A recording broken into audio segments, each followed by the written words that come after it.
guys. Perkenalkan, nama saya Intan Fitria Ramadan dari kelas A2 Manajemen Dakwah. Untuk memenuhi tugas metodologi studi Islam, di sini saya mau cerita mengenai tempat yang mempunyai gaya arsitektur yang kuat dari budaya Hindu, Buddha, dan Islam yang masih terjaga sampai sekarang.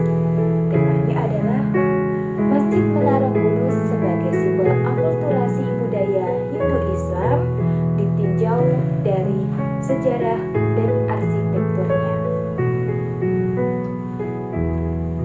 Menarik bukan ceritanya? Ya, ini menarik. Sini aku ceritakan sambil membersihkan buku-buku yang ada di bawah ini ya. Jadi, saya dan teman-teman saya kemarin melakukan wawancara di Masjid Menara Kudus. Kami banyak sekali mengobrol, bertanya mengenai sejarah Masjid Menara Kudus kepada juru kuncinya. Dulu, saat Sunan Kudus datang ke Kudus dan menyebarkan agama Islam, beliau mempunyai tempat untuk mengatur strategi. Beliau mendirikan masjid. Masjid pertama didirikan yang lokasinya berada di Desa Langgar Dalam yang berjarak 200 meter dari lokasi yang saat ini. Di sana, Sunan Kudus berinteraksi langsung kepada masyarakat yang notabene masih menganut agama Hindu dan Buddha. Namun kurang berhasil. Sunan Kudus selalu mendirikan masjid dengan lokasi yang baru, yaitu tempat saat ini. Di sana, Sunan Kudus mendirikan masjid dan juga terdapat bangunan menara. Masjid dan menara satu paket, saling melengkapi. Terdapat prasasti yang berada di atas mihrab pengimaman di masjid yang bertuliskan Arab yang mencakup 4 poin. Yang pertama, nama dari masjid tersebut, yakni Masjid Al-Aqsa. Yang kedua, lokasi tempat beradanya masjid, yakni Al-Quds atau yang familiar dengan sebutan Kudus. Yang ketiga, tanggal berdirinya masjid, yakni tanggal 19 Rajab 956 Hijriah atau 23 Agustus 1549 tahun. Yang keempat adalah nama pendirinya, yakni Ja'far Shadiq atau yang dikenal dengan Sunan Kudus. Terdapat 2 atap di Masjid Al-Aqsa, yakni atap yang utama berbentuk limas yang tersusun dan di bagian serambi atapnya kubah. Pancuran wudhunya berkarakteristik Buddha, berbentuk kepala arca yang berjumlah 8 buah. Terdapat gapura paduraksa yang berdiri tegak di bagian serambi depan masjid. Awal abad ke-20, di sebelah kanan dan kiri gapura ini ada 2 buah gapura kecil yang dinamakan gapura kembar. Namun sekarang dihilangkan untuk memperluas masjid ini karena jamaah pemeluk agama Islam yang sudah bertambah. Bangunan masjid yang didirikan oleh Sunan Kudus berbeda dengan yang lain karena di sebelah timur terdapat menara. Dan bangunan menara ini mirip dengan Candi Jago, candi khas Jawa Timur, dan juga mirip dengan menara Kulkul di Bali. Dalam menara terdapat tangga dari kayu untuk naik ke atas. Nah, di atas ini hanya terdapat beduk dan kentongannya saja. Menara digunakan untuk azan agar masyarakat sekitar mengetahui waktu sholat. Dan untuk masyarakat yang jauh, mereka hanya terdengar suara beduk dan kentongannya saja.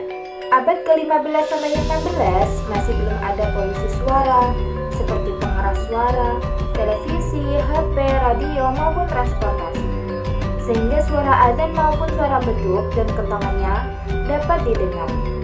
Selain itu, menara digunakan untuk memberikan pengumuman atau penyampaian pesan dari Sunan Kudus kepada masyarakat, terutama jatuhnya tanggal 1 Ramadan.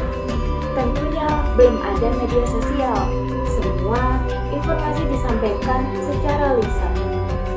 Jikapun menggunakan tulisan, masih banyak masyarakat yang belum bisa membaca dan menulis. Lagi pula, peralatan untuk menulis, begitupun juga dengan buku, masih terbatas pada saat itu. Yang dapat masuk ke dalam menara hanya orang-orang tertentu. Hal ini dikarenakan bangunan menara yang sudah sangat tua, yang dimana pondasi dan kedalamannya 1,9 meter dan mempunyai ketinggian 18 meter. Semuanya terbuat dari batu. Jika menara dinaiki banyak orang setiap harinya, maka ditakutkan dapat roboh. Maka dari itu, menara ini masuk situs cagar budaya yang harus dilindungi. Menara dibangun menggunakan teknik penumpukan, begitupun juga pada bangunan menara di sekitar. Selain itu, menggunakan teknik penggosokan, seperti dua batu bata yang sebelumnya direndam dahulu di dalam air. Nah, setelah itu digosok-gosok. Setelah digosok, nanti akan muncul serbuk-serbuk halus. Nah, serbuk tersebutlah yang menjadi perekat kedua batu bata itu.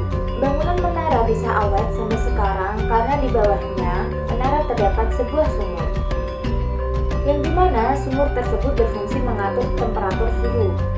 Pada saat musim hujan, air yang jatuh itu bisa masuk ke sumur. Pada saat kemarau, uap dari sumur tersebut naik ke atas. Uap air tersebut bisa masuk ke dalam pori-pori batu bata.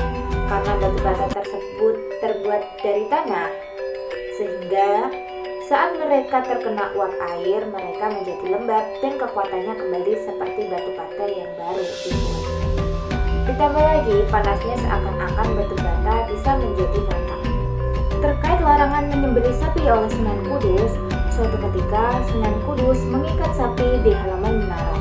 Nah, pada saat Idul Adha, Idul Kurban, Sunan Kudus mengganti sapi dengan kerbau. Sunan Kudus tidak menyembelih sapi karena dalam ajaran Hindu sapi adalah hewan yang dimuliakan. Bahkan sampai sekarang masih ada masyarakat yang menyembelih sapi karena menganggap bahwa sapi adalah tunggangan dewa. Dapat dipastikan bahwa masyarakat Kudus tidak akan menyembelih sapi. Jikapun ada, mereka adalah pendatang yang datang ke Kudus, entah pendatang yang baru ataupun pendatang yang turun-temurun dari dulu yang bekerja di Kudus. Tapi di sini bukan berarti masyarakat Kudus tidak boleh memakan sapi, tidak boleh memakan daging sapi. Untuk mencukupi kebutuhan pasar, daging sapi didapatkan dari luar Kudus, seperti dari Demak, Semarang, Jepara, ataupun Pati, dan bisa daerah-daerah yang lainnya. Sekian video dari saya, terima kasih sudah menonton video ini.